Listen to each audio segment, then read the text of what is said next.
Hello, everyone, and welcome. My name is Monica Lewis. I use she, her pronouns, and I'm the engagement manager at SMU DataArts. I want to pause and provide my physical description. I'm a cisgendered African American woman in my mid 30s. I am wearing a gray and white blouse. My hair is twisted. I have dark frame glasses, and my background is a white wall. On behalf of our team at SMU Data Arts, we want to extend our greatest appreciation to each of you for joining us for today's presentation. Today, we'll explore the tactics in recovery, where we will learn more about how local art agencies manage the COVID relief funding. I also would like to point out that I am on the ancestral lands of the Kushata, Tonkawa, Sana indigenous communities that is now known as Houston, Texas. Before we get started, I do want to quickly walk through a bit of housekeeping, and that's to ensure that everyone is able to enjoy and engage in today's presentation.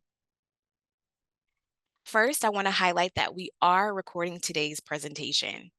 Our team will provide a recording for each of you who've registered to join today.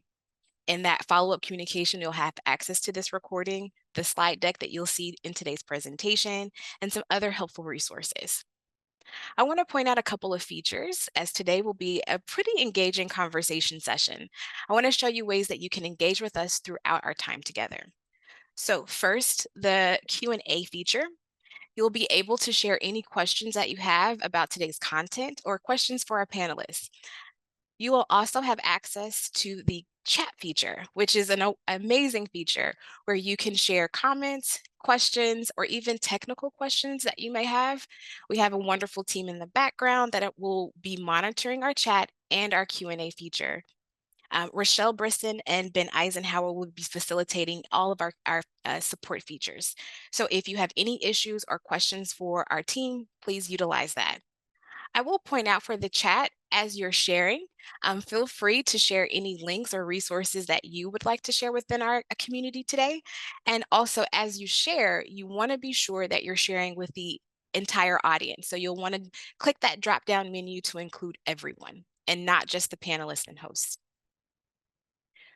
For today's session, we also have closed captioning. If you would like to activate the closed captioning feature, you'll click that CC icon on your Zoom dashboard. Again, our team in the background will be able to assist you with any of these features if you're having any challenges on your end.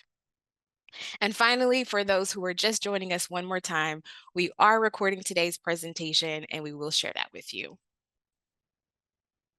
With that, let's go ahead and jump into our agenda. Today, we'll explore the latest findings from the recently released Tactics from 11 Creative Communities, Federal Recovery Funds for Local Arts and Culture. We'll hear from two of those creative community leaders who are featured within this report. We have Necole Irvin from Houston and Patrick Fisher representing Pittsburgh. They will share their own processes, experiences, and lessons learned through this process. And before we end, we'll have a moment in time where you can share any of your questions for our panelists and our researcher. And of course, we'll end with some ways that you can stay connected with SMU Data Arts and our resources. With that, I'm excited to introduce our first presenter, and that's Daniel Fonner. Daniel is the Associate Director of Research at SMU Data Arts, where he manages and organizes the applied research agenda, which includes projects ranging from program evaluation and workforce demographics to using artificial intelligence to better understand the arts and culture audience. Prior to SMU Data Arts, Daniel was a researcher at BOP Consulting in London, and he was the research and policy associate at the Greater Pittsburgh Art Council, who is also featured in today's conversation. Daniel, we're excited to learn from you. Thank you so much, Monica. Hi, everyone. I'm Daniel Fonner. I'm a white man in my mid-30s with dark hair, and I'm wearing blue headphones. Let's see. Okay. So today I'll be talking about, as Monica mentioned, our most recent report. If you've been following some of our research, in December of 2023, we released a report looking at federal funding for the arts and culture sector across the US. And that report focused on data that was available um, at the federal level across all communities. So we were able to look at these big tranches of funding that came from the federal government and went out to arts and culture. And those included things like the Paycheck Protection Program, some funding from the CARES Act and from the American Rescue Plan Act.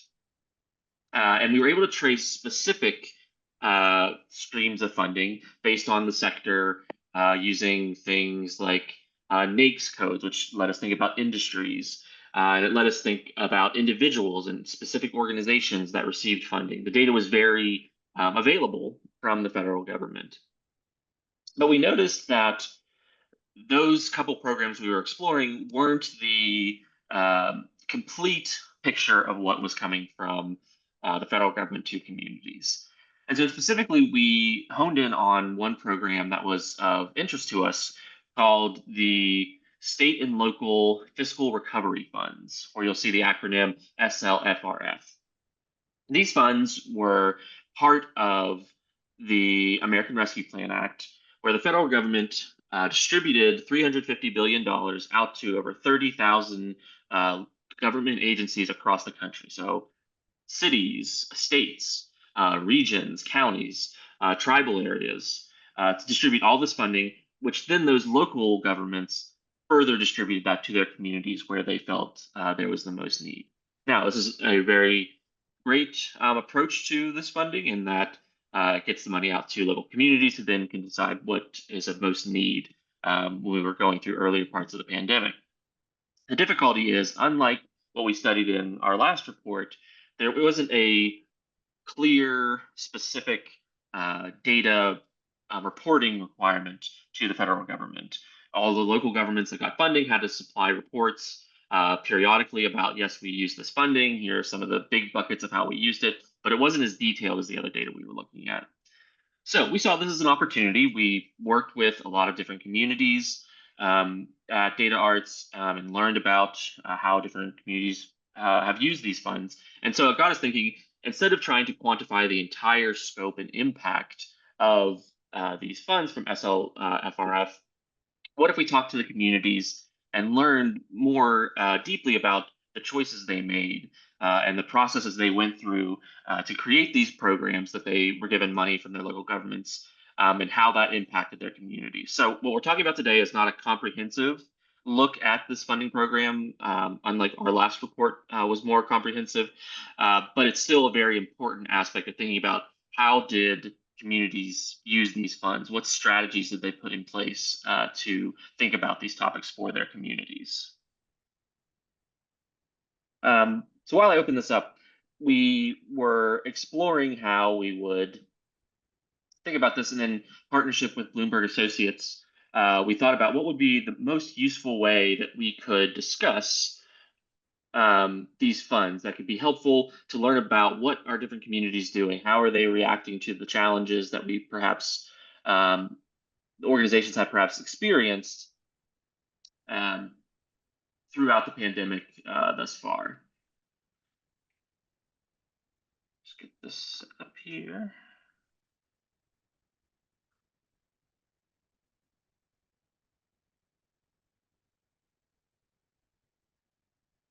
Okay.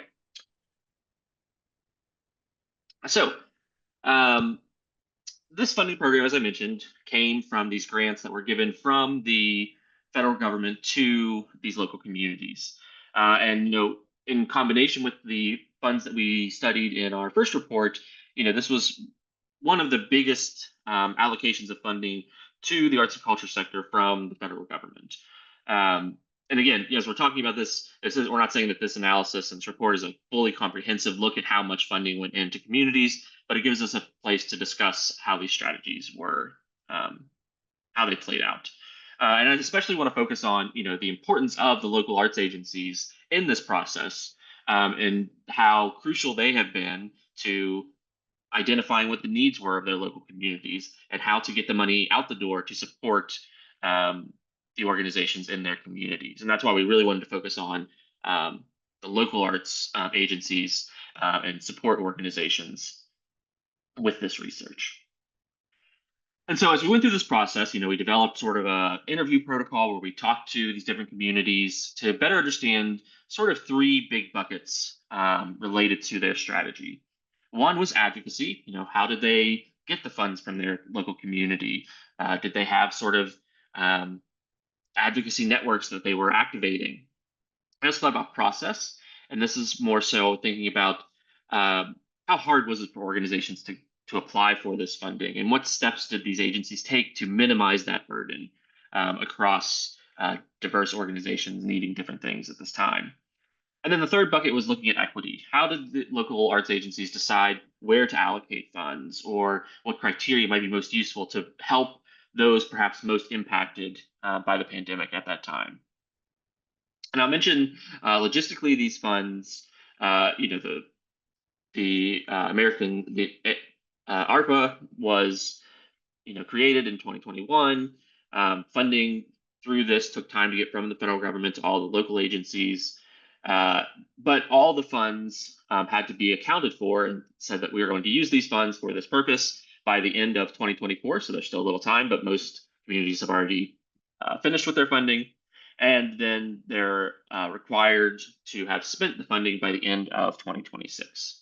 But again, most communities have shared the funding and spent it already for the most part.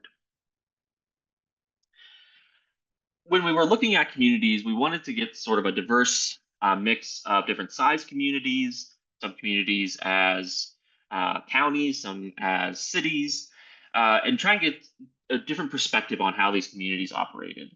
So we looked around 11 communities: Seattle, Los Angeles, Phoenix, Denver, Houston, Atlanta, St. Louis, Chicago, Cleveland, Pittsburgh, and New York City, to try and round out the different experiences that were that played out across the communities. And I'll mention in Cleveland, we had two organizations that we worked with to get really a broad understanding of the county and the city as well. In this chart, you can see all the specific offices we worked with. And again, this information is also in our report that's on our website. And I'll say that these are not perfect numbers. One of the difficulties, as I mentioned, in capturing these funding amounts is that there was a little bit of squishiness in terms of trying to ascertain exactly what was spent. So some communities were able to spend some of the funding on their own internal operations, as well as spending it on their communities in different ways. So these are very good estimates that we had, in discussions with the communities to understand what they received and what they spent on these programs. But know that they're not perfect down to the dollar in that sense.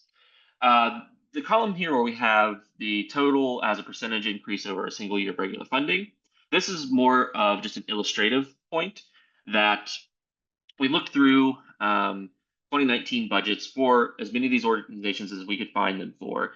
And we took their budget and determined what percentage of their pre-COVID budget would essentially have been covered with the funding they received through this funding program. So these are not perfect numbers to say this is exactly what they did, but it gives sort of a scale and understanding of funding in different communities relative to their annual expenditures as an organization.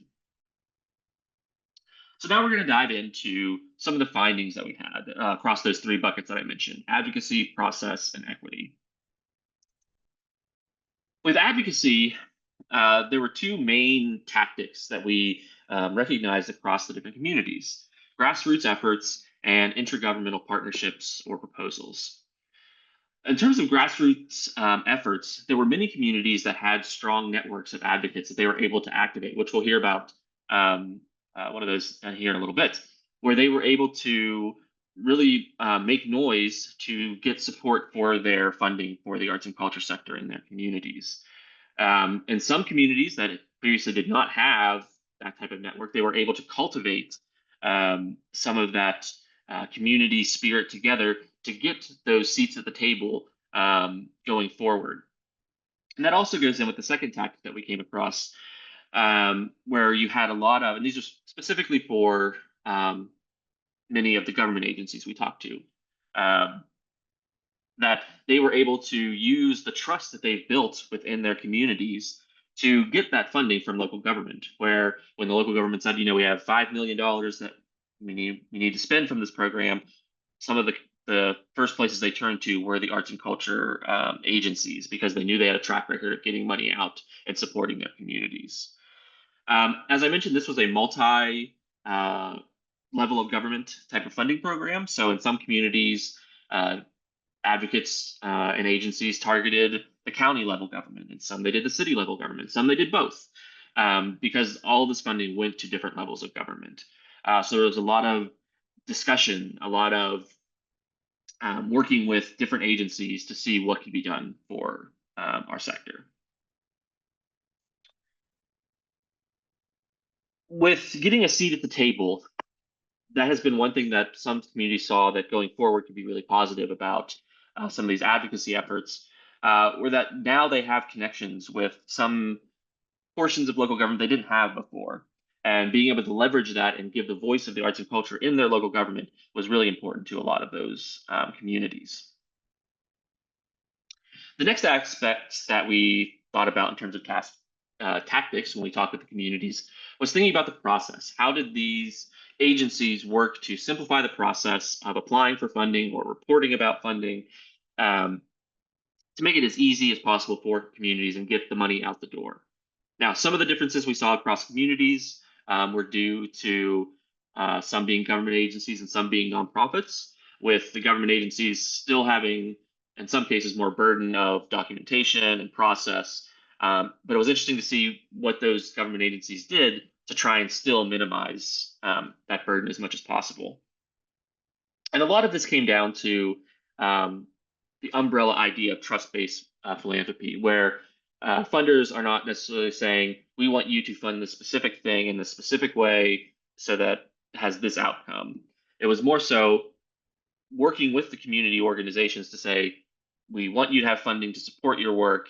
How can we best do that and make that as easy as possible? And again, it's not uh, extremely simple to do that in all the cases, but that I think that was a primary goal of most of the agencies we talked with. And in doing that, many agencies simplified their applications.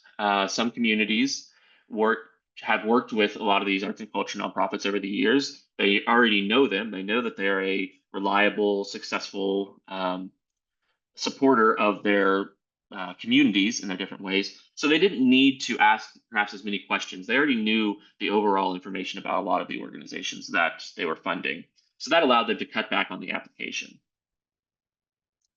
Um, in terms of what was funded in this process, the SLFRF program was a relief program for losses during the pandemic to that point. So a lot of grant programs focused on backfilling funding. It wasn't necessarily to do something new. So there was a lot of that. And so because of that, a lot of agencies were able to say, well, we're not funding something new. We don't need to ask you a million things. We're asking about and funding things that happened in the past that you're trying to recover from, that you didn't have particular funding in a certain way during earlier parts of the pandemic. So between backfilling and some areas were able to structure their funding to still be supportive of losses that happened during the pandemic to that point, but also enable new programs and new avenues of sustainability for arts and culture organizations in their communities. So it's interesting to see that back and forth type of funding and how it was used across these different communities. And I'll mention on our website, we have many case studies on each of the communities. They're not in the final report. You'll see some of those little highlights throughout the report. But if you want more details on those specific case studies of what in more detail did each community do, you can find that on our website. And then lastly, associated with simplified application, a lot of communities streamlined their reporting processes. So they didn't ask for as much information in reporting, or they didn't require reporting because this is, again, in many cases, backfilling things that had happened in the past.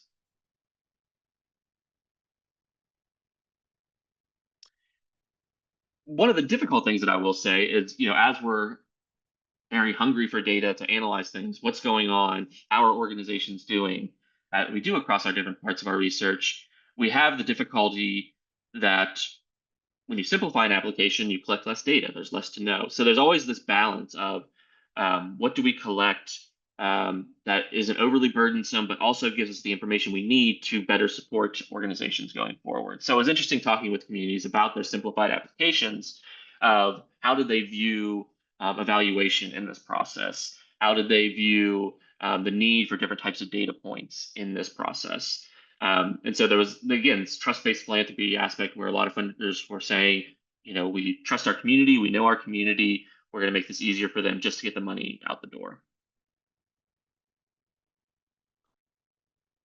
So again, moving forward, there were some projects that were able to structure their programs in terms of sustainability as part of the SLFRF program to be able to move organizations and communities forward um, past the use of these funds.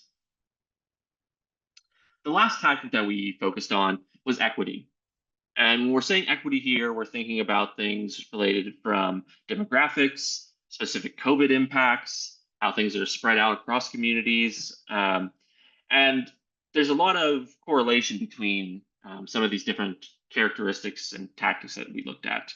It was interesting talking to some communities that had very robust formulas for identifying communities in their or small areas within their communities that had probably higher COVID impacts, perhaps more demographically representative of their broader community. And it was interesting to see how different agencies, especially government agencies, were able to leverage a lot of internal data, economic data from their cities to understand where perhaps is there the most need based on these different characteristics. And it was also interesting in terms of geographic dispersion that there were, we're still sort of we're thinking in COVID times when a lot of these funding things were started. So there were a lot of outdoor events, and was a desire from a lot of communities. Well, let's get out into different communities to be able to share this the arts and culture with our broader communities. So a lot of artist-driven things, a lot of outdoor events across different parts of the cities were really interesting to see that impact beyond just funding specific organizations for a specific thing, like most grant making is within our sector. This was an aspect of one of the communities where St. Louis focused on low-income census tracts. Census tracts are the smallest unit, essentially, that the census looks at when trying to identify different characteristics of communities. And so it was very important for a lot of communities to look at that data and determine where do we want to share that or share the funding to be perhaps of most impact within their local communities. And again, similarly to socioeconomics, we have demographic considerations. What communities perhaps are very representative demographically that we want to make sure have usable funding to sustain their local community and their local culture in that way. So those were the three main buckets that we were looking at with looking at these tactics. And in our report, and what you see on the screen, it's a little bit small, we sort of made this chart that roughly shows what each community did in terms of tactics for how they were releasing funding. So we say the city we looked at, the type of agency, whether it's government or a nonprofit, amount of funding that went to that agency, and then how they sort of fit into these tactics of advocacy, process, and equity. And so again, you can see this. This is in the report, but there is more detail on some of these things in those mini case studies that are on our website. So moving forward, it was interesting talking with these communities and saying, well, what happens next after this funding is gone? And a lot of communities, everyone was aware of different financial things going on within our sector that we still have going on today. Fiscal cliffs, what happens when this funding runs out? Will audiences return? But most communities were very positive about moving forward past these government or beyond these current government relief funds. And many saw it as a charge to say, we've had really great experiences supporting our organizations, and our organizations have done great things with this funding. And now it's our responsibility as an agency to continue that work, regardless if we have this specific relief funding or not, to support our communities. And I think especially on the advocacy point, many communities said, we now have seats at the table to advocate for funding for our sector. We're talking with agencies we've never talked with before and creating partnerships around some things around housing or other areas of interest within the local communities. And also, a lot of places said that they have now cultivated an advocacy network of people within their community that want to stand up and support the arts. So even though with in the results of last week's elections in the U.S., we don't know what the future may hold in many ways. Um, but I think these local agencies are doing really great things to advocate and support their communities. And I think the information we gained through this research has been invaluable to just understand the importance of these local arts agencies and supporting and funding local arts and culture. And that's our report. That's what we focused on with this. And I'm going to hand it back to Monica to get into some really interesting discussions about some specific communities and how they use these types of funds. Daniel, thank you for walking us through that research and being flexible with our technical difficulties. I do think it sets the tone for hearing a little bit more about the personal stories and the folks who are boots on the ground in those communities. And so I'm excited to bring our panelists forward in this conversation. I would first like to introduce Necole Irvin. She is the director of the Mayor's Office of Cultural Affairs for the City of Houston. She is a philanthropic professional with legal, public health, cultural policy, and international experience. She has worked to improve communities' quality for long-term sustainable change.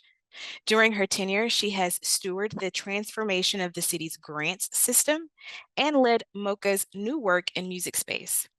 She is the mayor's chief cultural policy advisor and is responsible for implementing the city's arts and cultural plan and advocating for the creative community and its integral role in Houston's identity.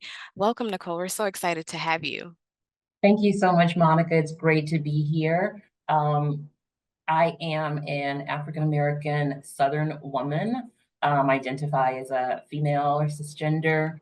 I am in a floral pattern dress with a background that includes art that is created by Houston-based artists. And I wear eyeglasses, and today I am wearing kind of yellow neon, I guess. And I have short curly hair with lots of gray because I am in my early 50s. Thank you for providing that wonderful physical description. We are also joined in conversation with Patrick Fisher. Patrick is the CEO of the Greater Pittsburgh Art Council. He is a culture worker and a staunch advocate for inclusivity, accessibility, and equity. He believes that culture and creativity play an indispensable role in shaping the social character and build environments of cities and towns. Patrick is a culture worker who believes that his work exists at the cross-section of arts and activism. Before his work at the Greater Pittsburgh Art Council, he worked for the Cultural Council of Greater Jacksonville, and he also served as an executive director for the Erie Arts and Culture.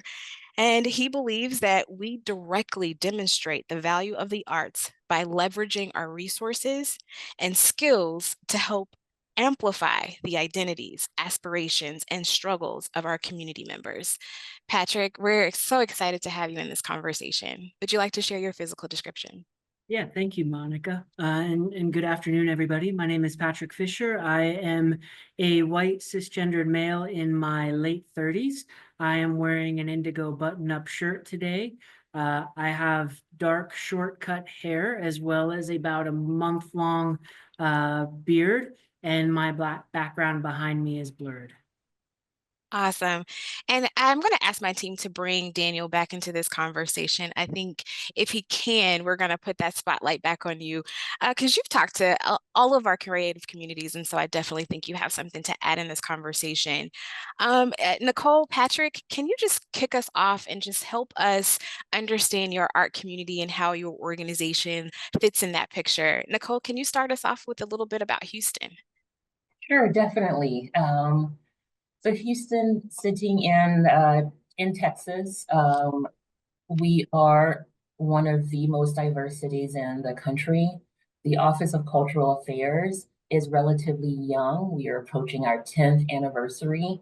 We were created when the city finalized and approved its most current arts and culture plan at the end of 2015. Our office is responsible for some of the primary ways in which the city invests in the arts. And so it is understood that funding that we have and that's provided through grants comes through this office. We work with a local arts agency, a nonprofit, Houston Arts Alliance, to manage those dollars for us and administer those grant programs that are competitive.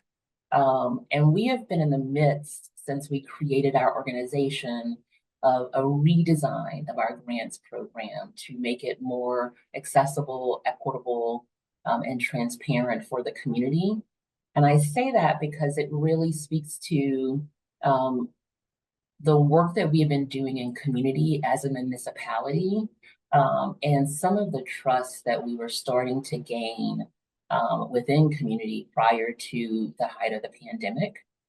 And prior to the ARPA funds, we were able to commit 2 tranches of dollars in CARES for the arts sector.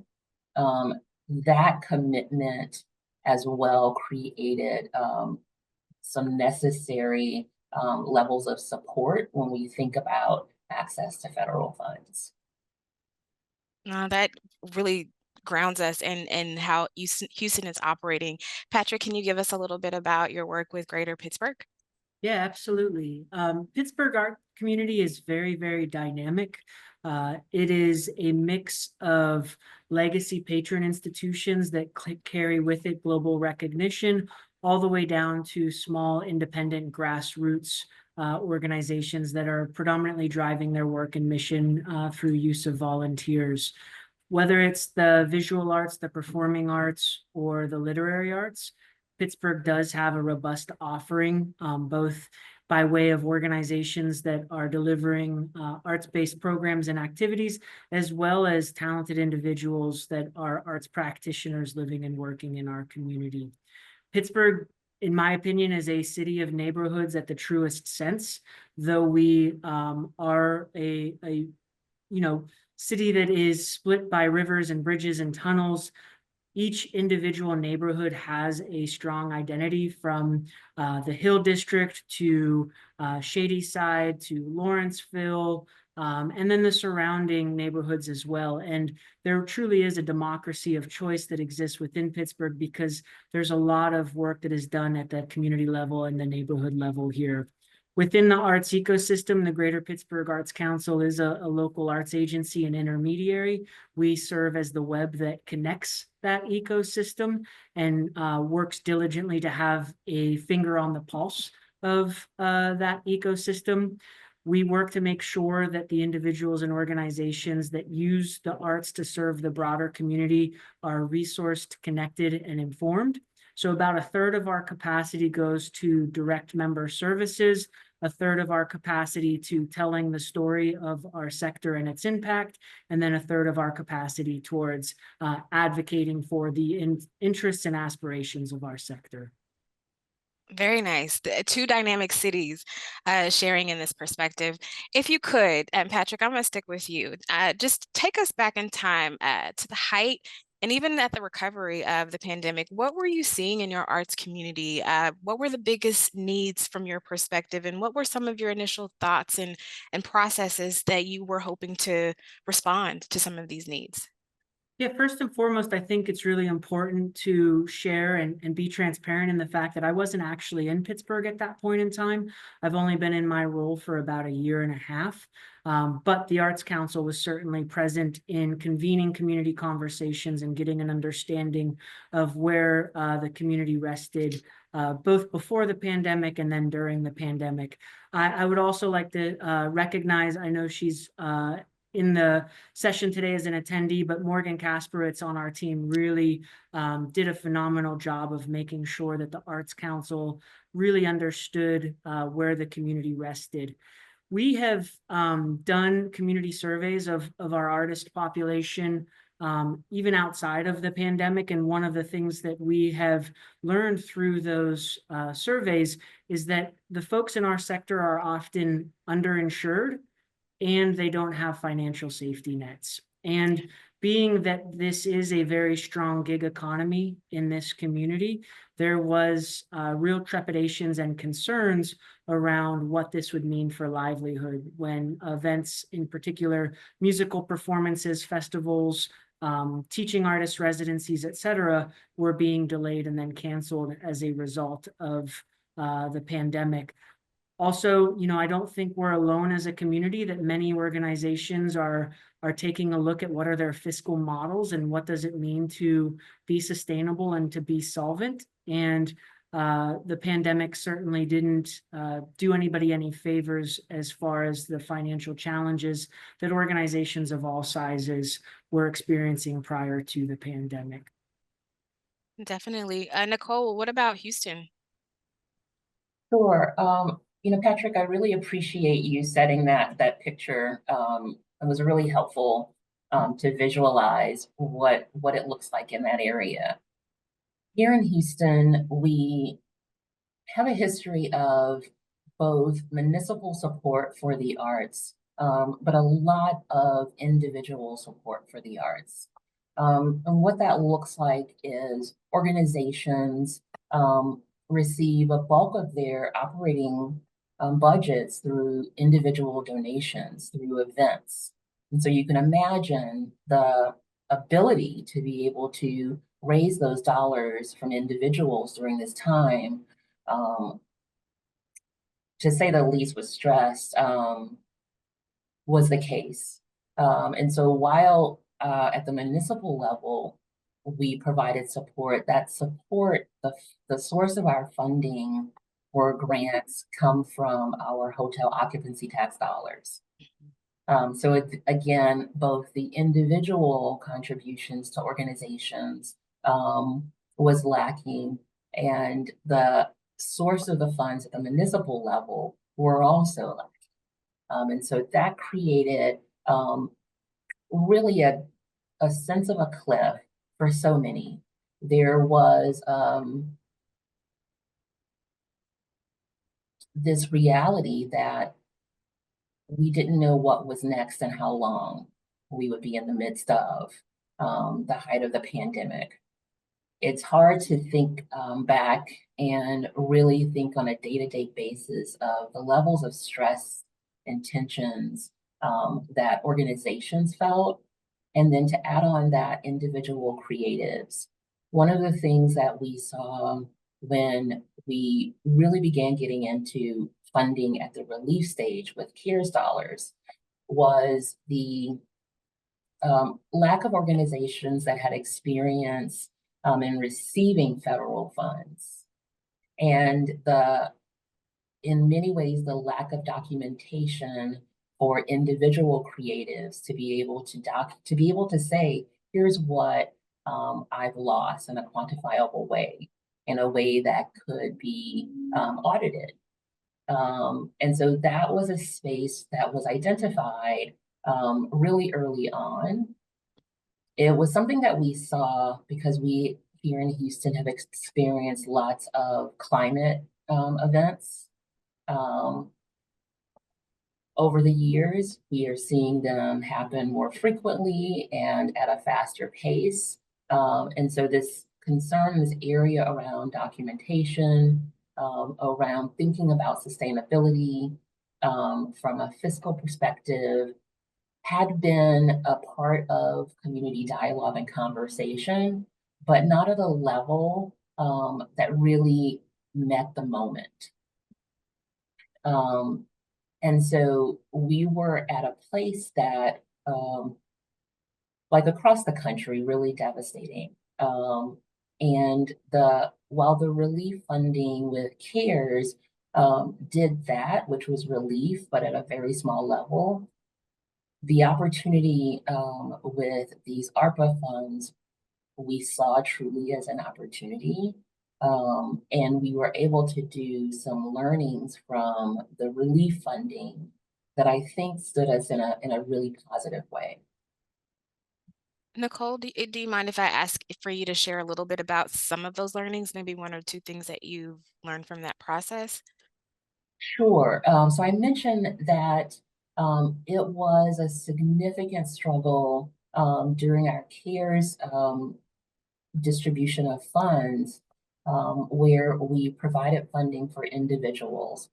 We had two tranches of funding with CARES dollars. Um, in the first tranche, we provided funding for over 200 individual creatives, and in the second, over 300 musicians, with the focus funding in the music industry space. Um, and in those spaces, a lot of creatives actually did not hit the maximum grant amount, and that was because of the way in which we structured the requirements. And so they did not have copies of contracts and or ways in which to validate loss of revenue. And so thinking about what that would look like and how best we could get money into the hands of artists with our ARPA funds was something that was top of mind for us. Secondly, when we think about organizations, our annual grants program, when we provide general operating support in our competitive programs, those dollars are tied to operating budgets. And here in Houston, when we look across our the sector and the arts and cultural organizations, we have a few large arts and culture groups, an even smaller number of mid-sized groups, and a very large swath of small organizations with staffs of just a handful to volunteers.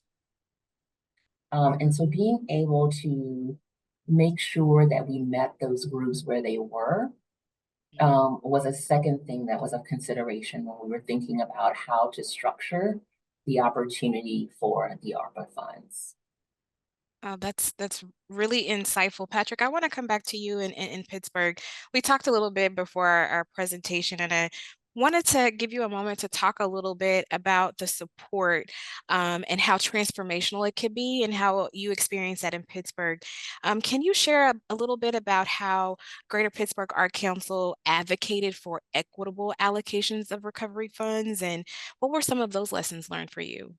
Yeah, absolutely. I think it's worth acknowledging that there was a transition in city administration between when the funds were awarded and when the funds needed to be distributed. So the predecessor administration made a commitment to $2 million being earmarked for the arts, but also didn't necessarily have a plan or a roadmap map for the next administration to follow. So, you know, recognizing the challenges of inheriting a commitment, but not necessarily having a plan to follow. So the Arts Council, you know, offered itself as a thought partner in that process, understanding the fact that we have a good grasp on the needs and aspirations of our stakeholders and our community. That process, I will say, was a lot slower than I think we would have liked to have seen. And there was a moment in time where the funding was at serious risk of being reallocated into the general budget. I think, if I'm not mistaken, there was about 27 million in ARPA funding that was earmarked across different areas, 2 million of which was for the arts, that was being proposed to be moved back into the general budget. Again, recognizing Morgan, who is in this meeting as an attendee, she is a tremendous, she's really fantastic about having her alert set up, and was able to learn about a resolution that truthfully was going to pass silently under the radar. And in learning about the resolution to move the $2 million, we were able to put together a very successful advocacy campaign in less than 48 hours, and really acknowledging Lisa Cunningham on our team for her work with Morgan in putting that together. but we're able to garner quite a bit of public support as well as press from WESA to cover that issue.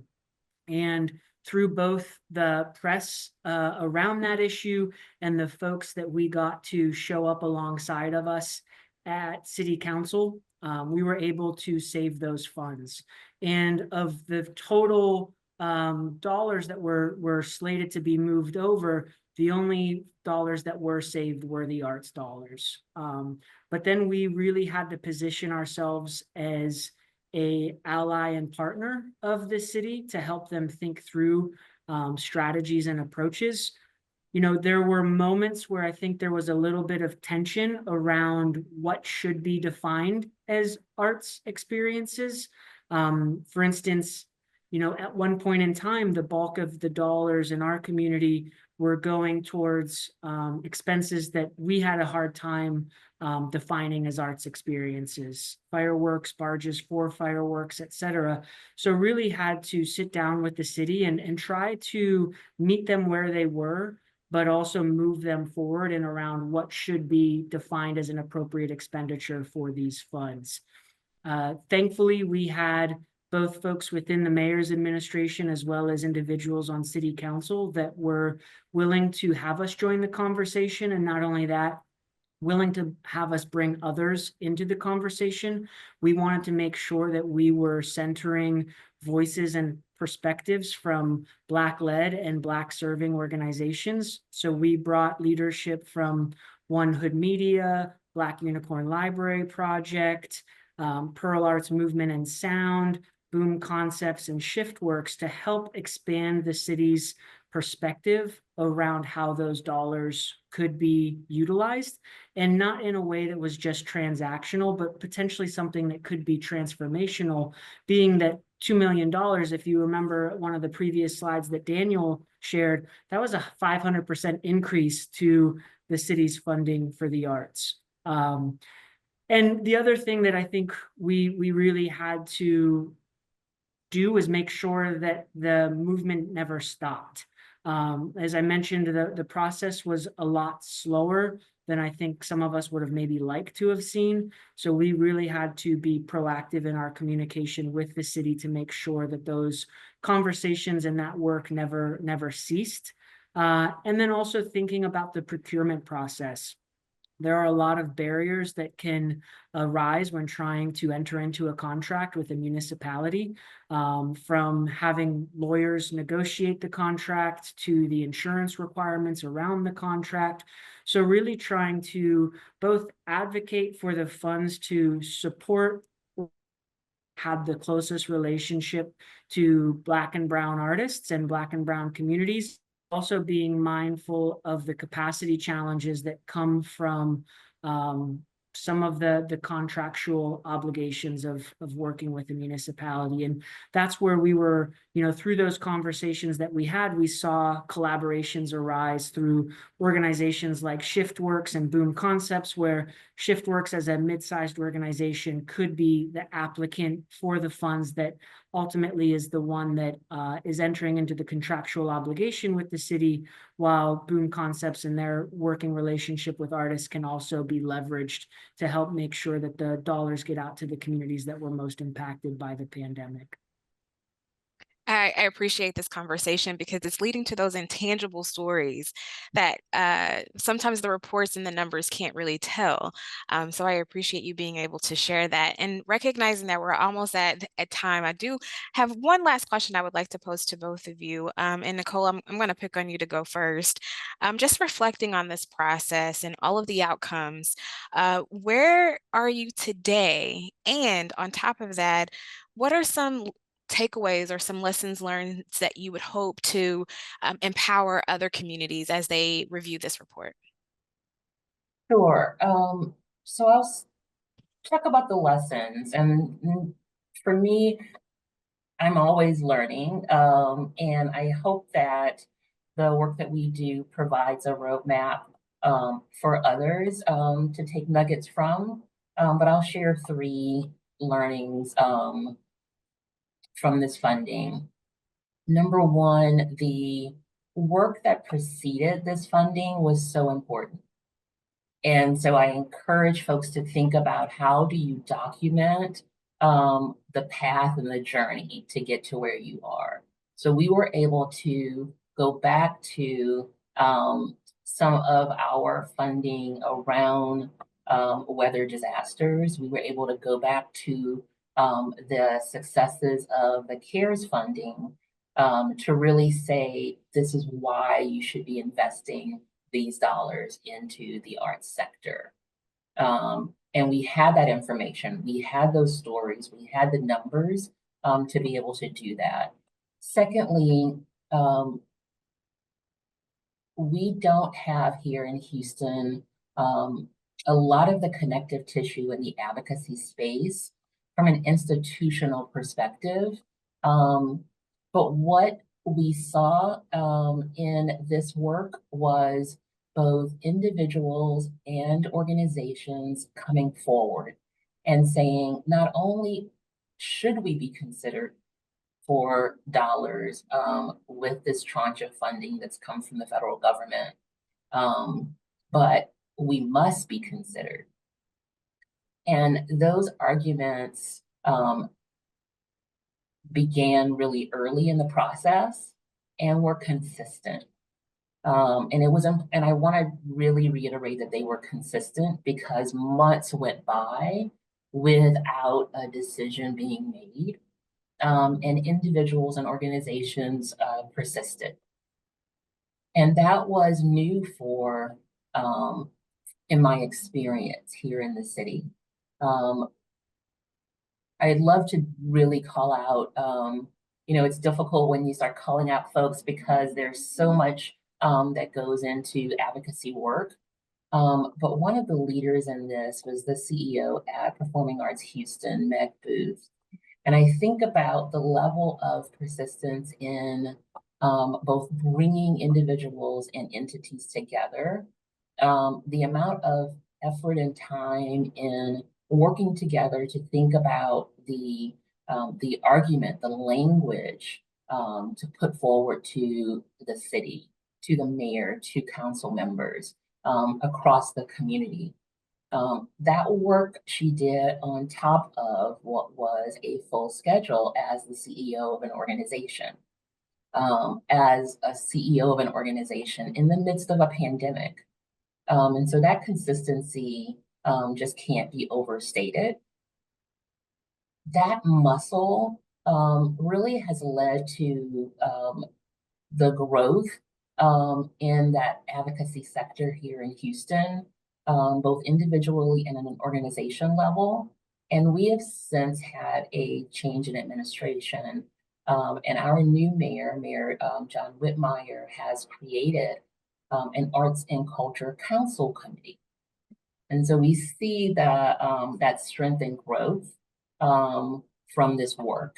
And then the last thing that I will say is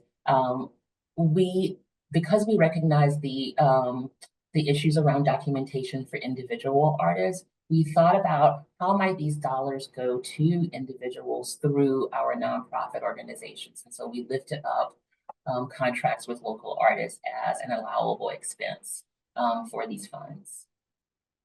Thank you, Necole. That's telling the full picture and uplifting those advocates. They do that hard work. Patrick, and then briefly in the next 2 minutes, can you close us out with that same question? Yeah, I think we learned a lot. One is how important relationships are, which we already knew, but I think reinforced it. And in particular, the fact that we had allies on city council, Councilmember Erica Strasburger, Councilmember Kari Mosley, and Councilmember Bobby Wilson. And when we hit roadblocks in our work, they often were the ones that could assist us in moving forward. And those relationships are ultimately very, very important. One conversation that has arose pretty consistently during our work with the city and our advocating work in particular is, what is the difference between advocacy and activism, and how do you know which one to best employ at the present moment? Sometimes I think the conflict that might arise between our organization and stakeholders is at times they might want us to agitate more than what we would feel comfortable doing in the moment.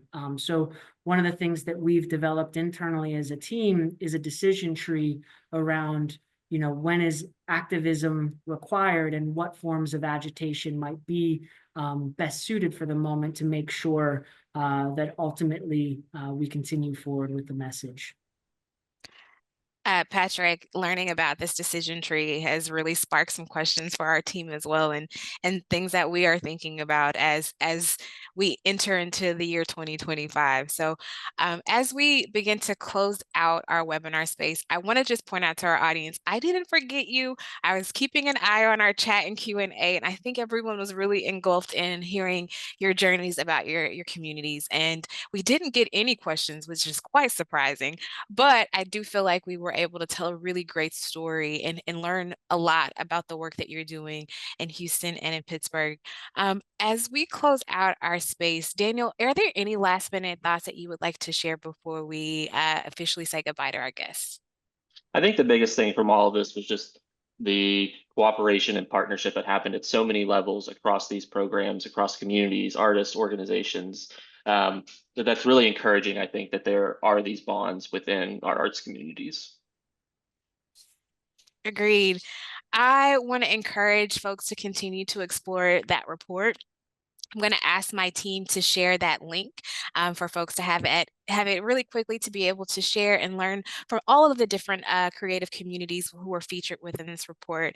I want to share a special thank you to our amazing panelists, Patrick Fisher and Necole Irvin. Thank you so much for joining us and sharing those intangible stories that get into the nitty gritty. We truly appreciate the transparency that you've shared with this audience and within this report. I also want to thank my colleague, Daniel Fonner, for walking us through this report and being a lead voice. We appreciate your work. And again, a big thank you for our audience members who joined us today. Thank you for joining us for a brief hour to talk about this interesting topic and perspective. With that, I want to just remind each of you that we will share a follow-up email that will include our slide deck that we use today, a recording, and an evaluation. We always want to learn how to improve our programming. So if you can share any feedback or thoughts that you had, I know we didn't have enough time to ask every single question that we possibly could, but we appreciate you for sticking with us. With that, I think that is going to be my last little pitch. There are so many ways to stay connected with us at SMU DataArts. You can sign up for our newsletter. You can stay connected with us on social media as we continue to share insights and research that impact the arts and cultural sector. So thank you. I think we're in our last minute. Folks are saying thank you. And I saw some Pittsburgh folks saying hello in the chat. It's always great to see folks representing their community. Thank you so much again, everyone, for joining us. I think we'll begin to shut down our webinar space in the next minute just for any last questions. And I'll also share, I think my team is telling me that we'll collect the links that we've shared and be able to include those in our follow-up as well. So for those who are watching the recording in the future, they'll have that access as well. So thank you, everyone. We do wish you a wonderful rest of your day. And again, thank you to our panelists for joining us. Enjoy, everybody. Have a great rest of your day. Thank you.